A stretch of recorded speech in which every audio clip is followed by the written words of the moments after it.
that's a really good question. I think the first thing we would say as Christians is like that's the reason why missions exist, right? As Christians, we believe every single person on the face of the earth is made in the image of God and therefore precious and valuable. And therefore, love says we should care about that and want them to know Christ. That said, how about those people who never in their life hear about Jesus? You know, will they be judged on something they've never heard of? And the answer is no. God does not judge people based on what they haven't heard, but he judges them based on what they have heard. And I think that's the message of Romans 1, that there's something in all of us that looks at the world and can know certain things about the world, that there is a God, that we should live in certain ways based on our desires that we have in our heart, that we have a kind of law unto ourselves is kind of language that Paul uses in Romans chapter 1. And so I think the message of the Bible would be, no, God will judge them based on what they did know, but the verdict of that for all of us as fallen human people is pretty bleak, in the sense of we're not good, you know. So I think that's how I'd want to answer that question. No one is righteous, not one, says Paul. So yeah, these are really tough questions for us. You know, these are hard ones to wrestle with as Christians. One thing I would say though is, I think in these matters on the Bible, where perhaps we're not given as much detail. We come from Western democratic societies. We like rules and governance, complex systems. Ultimately, we believe as Christians, we're coming into a kingdom with a king. And so decisions are ultimately made by our king.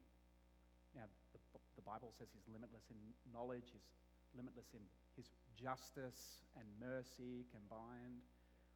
But ultimately, he is the one who makes these decisions. And I think that's uncomfortable for us. We want structures and framework, you know. Yep. And we know him through the Bible, that he is a merciful God, but he's a just God. That's right. And it's his call. Yep. Yeah. There are billions of Muslims, Hindus, and Buddhists in the world. Why would God create a world in which, in which the vast majority of people are destined to go to hell? How is that just? Yeah, would you like to answer that one for us, Nellie? Can you see the divide? It's all yours. Yeah, that's a hard question, isn't it? And I think, again, because we're Christians and what we believe about the world and people and their value, you know, we're not just complex chemical reactions. We're made in the image of God and we're precious. That lifts the dignity of people and the value of people like nothing else. I think a few things. This is such a challenging question. I think a few comments I'd make first. The first thing I want to say is that this is a Western question. This is a question that is predominantly asked in Western, wealthy, post-Christian, secular countries, and not in other parts of the world. So, for instance, anyone who's lived in the Middle East will know that people are very comfortable with judgment, but they find the teaching of the Bible on grace very difficult. It seems unjust. For many people who have got family members and are from Asian contexts, in many parts of Asia, judgment's okay, but the individualistic message of Christianity that separates one from their ancestors is challenging and objectionable. So all that to say that my first thing that I want to say on this question is the fact that we're asking this question is a product of the context that we live in. So if you're someone who's genuinely thinking about faith and searching faith, I think for faith, I so appreciate this question, but my first thought would be, is Western values, are Western values the ultimate value, and therefore, do you require God to be a Western God that holds to Western values? Or is your Western culture something by which you're willing to exclude God? Tim Keller's famously said, if God at every point agrees with your values as a Western person, you'd probably be entitled to think he's a Western God and a figment of Western imagination. So that's the first thing I would say. I think some of this question actually ultimately comes from the Christian doctrine of the value of people and of the mercy of God as well. I think it bubbles up in our culture out of that. The second thing I would say is, according to the Bible, that God is the creator and maker of everyone and everything, and therefore he doesn't owe anyone anything. If God chose to save just one person in Abraham, he'd be immeasurably kind and merciful if he just chose one man to save. So he's not under any obligation to save any more people than he does. And perhaps my final thought on this one, just trying to think off the top of my head, would be to sort of say, I wonder if this in part is the reason why Christian missions exists, and therefore the reason why this doesn't need to be the case. God says he doesn't delight in the death of anyone. And as Christians, we're called to go, that no one might perish, but that everyone might be saved. And so, yeah, just a few thoughts on this. It's a hard question. It's good. And this one's in a bit of a similar vein again, but it's just a bit different. Many people are born with severe disability for whom understanding the world is impossible, and many children die at a very young age. Do they require faith in Jesus to be saved? Again, these are really tough questions. I think the Bible doesn't speak clearly on this question. I think we come back to passages like Genesis 18:25. Abram says to God, in pleading for Sodom, rhetorically, he says, "Will not the judge of the whole earth do what is right?" And so we come back again to this idea of Jesus as the ultimate king of righteousness and justice. But I would say there are hints about this in the Bible. And one one passage I have in mind is Romans chapter 1, verse 20. I was thinking about this. It says, talking about how people are without excuse. This is something I mentioned before. What about the people who haven't heard the gospel? It says, for his invisible attributes, namely his eternal power and divine nature, have been clearly perceived ever since the creation of the world in the things that have been made. So, this is people who have never heard the gospel, who do not know God, they are without excuse. Now, to me, that passage, that people are without excuse because things are clearly perceived in the world, implies that those who cannot clearly perceive the things that are in the world have some sort of excuse. So to my understanding, that would say, very young children, people with severe disability, that there's a category there. There's a category of God's gracious salvation upon those people who have never had the opportunity to really see the beauty of God's creation and so on and so forth. That said, I think we're under obligation to still, even in those situations, preach Christ. Because the message of the gospel is so clear. I'm just thinking of Acts 4. It says, verse 12 says, there is no other name under heaven, that is in the entire earth, by which we must be saved. But we come to an incredibly gracious God and generous God, and I think that can give us comfort in those kinds of situations. Yeah, in the unknown. In the unknown, yeah. Yeah, and I think definitely comfort, because, your heart breaks for anyone who has been in this situation. Oh, yeah, my word, yeah. Thank you. And please, you can keep pressing your likes against the questions that you would like answered.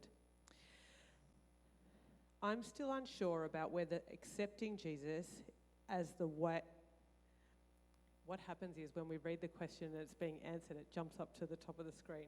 I'm still unsure about whether accepting Jesus as the way is right for me.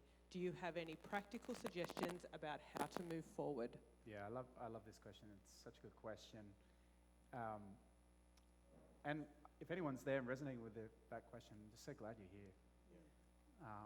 But how to move forward if you're still sort of wavering? I think C.S. Lewis kind of put it best. When it comes to thinking about Jesus, like one of the things we saw last week is that we can have a great deal of confidence that what we read in our Bibles is the words of Jesus. That these are the words of Jesus. They've been reliably passed down to us. I mean, that doesn't mean they're necessarily true and that they're trustworthy, but they are the words of Jesus. These are the things he said and taught as remembered by his closest disciples. So we've got to try and do business with that. We've got to try and make sense of that. And C.S. Lewis says there's basically three options for what you could say about that. You could say that Jesus is a lunatic. Yep. He's demented. He's crazy. You could say that Jesus is a liar, that he knew he wasn't any of those things, but he told people he was anyway. Or the last option is that he's Lord, that he is who he said he is. And so I think I'd encourage you just to examine the teaching of Jesus in the community of Jesus with those categories in mind. Is he crazy? As you read his words, does it come across as a madman? Or is there like this deep, profound insight into the human condition? Is there a beauty to the things that he says that makes perfect logical sense? Yeah. Is he a liar? Does Jesus come across as being a man of integrity in his dealings with people? Or are there hints that he's dishonest, that he's got other things that he wants to manipulate power and might and fame and claim for himself in what he's saying and the way he acts? And I think the more you read of Jesus and the more you examine his teaching, I think it becomes pretty evident that he is who he says he is. But the caveat to that is, I think the best place to do that is church community. Yeah. I was listening to something again today just about the rise of people who say, I'm spiritual but not religious. And one of the things I like to say, you might have heard me say before, is that's kind of similar to someone who says, I want to be the world's greatest soccer player, but I'm just going to do it by just playing FIFA at home and kicking a soccer ball in the backyard. Or I want to be the next prime minister, but basically I'm just going to write lots of tweets about politics. And that's probably a bad example because they might get you in over in other countries. Might get you in over that. But I'm never going to join a political party or form a political party. And I think it's curious that we don't think about faith the same way.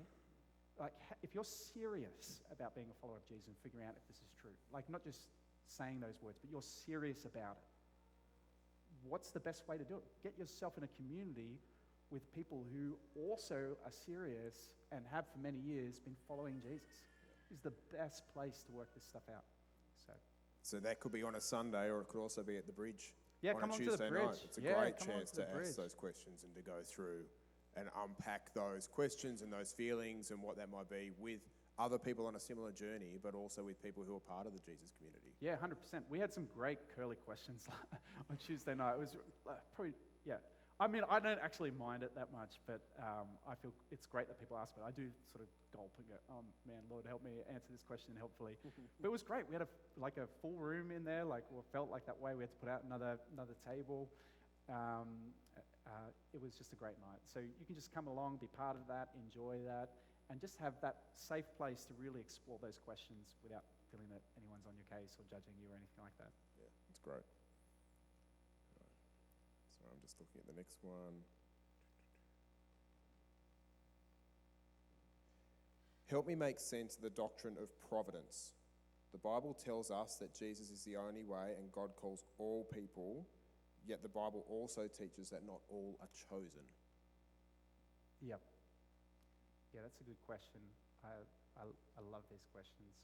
I think the best way to understand this is in essence dealing with those two train tracks. Is something we've used as an analogy before. Just this idea of a completely sovereign God. So, an example of that would be if you've ever seen a ray of sunshine in a window come down, and you even see the particles of dust floating in that the providence of God says, and this is a Piper illustration from his book, that even each individual one of those particles of dust are formed and placed in that ray of sunshine according to his majestic purposes. So it's incomprehensible how God could be so sovereign over everything, right? But that's the message of the Bible. But also at the same time that we are genuinely free. We genuinely have free will.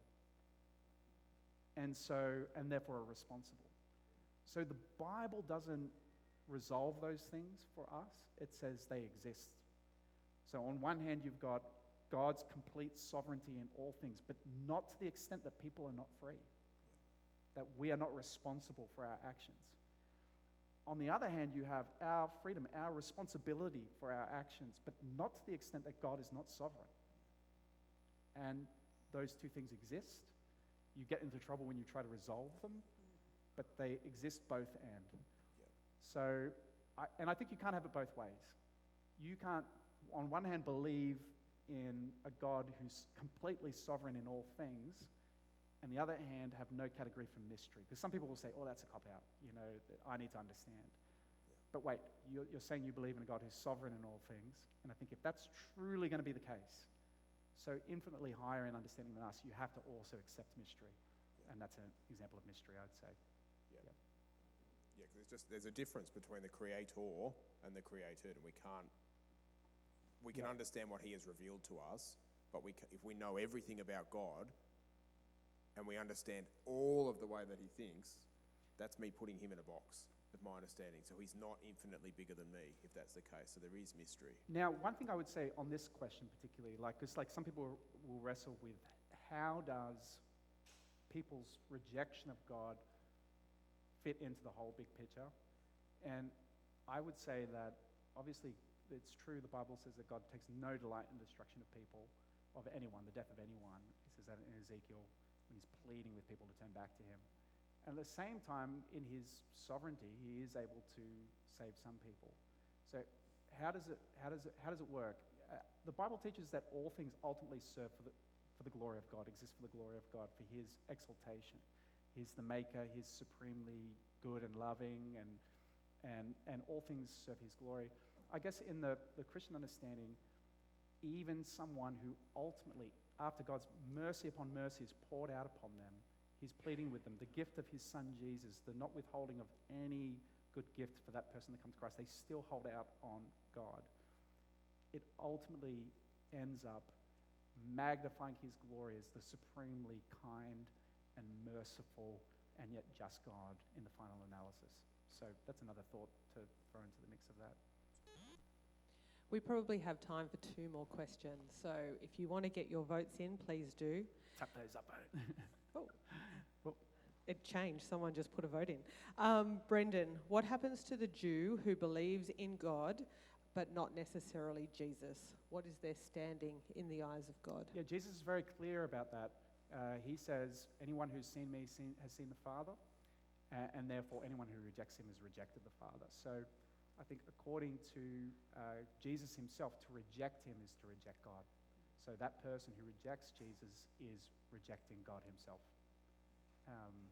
You're saying, I cannot accept a God who exists as you exist. I want a God on my terms, according to the prior revelation of God, and that is all. And so I think it's the same fate for anyone who rejects God, unfortunately. Yep. Would a loving God really limit salvation to one path? And why would God make salvation so narrow? Yeah, I mean, I totally understand that question. This is what we're sort of like really wrestling with, isn't it? Like the lovingness of just one path. But let's zoom out a little bit here.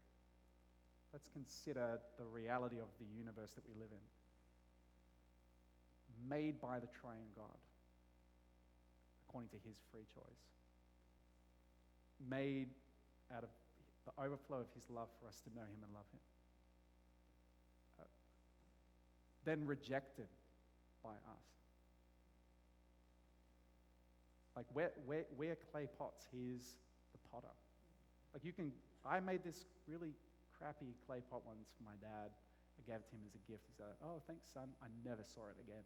I was like, "Dad, where's my clay pot in your office?" Like, "Oh, I don't know where I put that." It was gone. And he's entitled. I mean, it's his clay pot, and if I wanted to do it with it, because mine, like, I'm perfectly entitled to throw it in the bin. I made it. It's mine.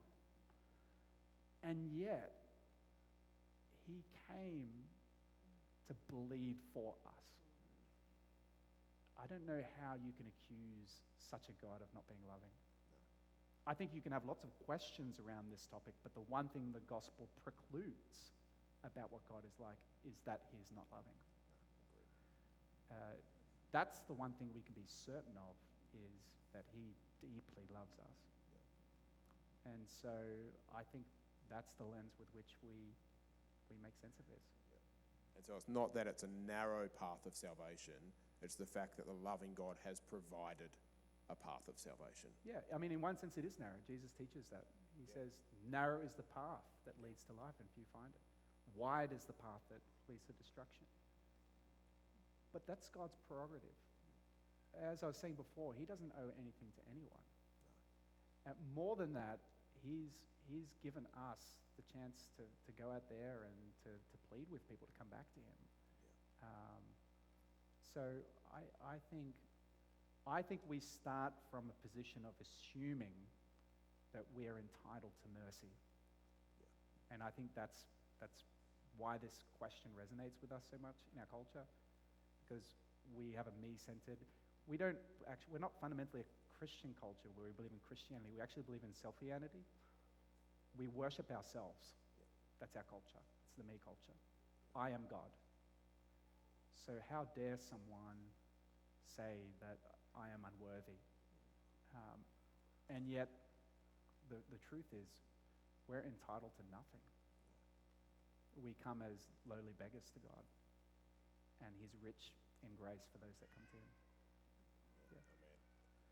So that does draw to an end the formal part of our Q&A today. So thank you, Brendan, for your answers, but it shouldn't stop the conversation. And so if there are questions that you haven't had answered, or if there's other questions that might come up, please talk amongst yourselves, talk to the person that brought you.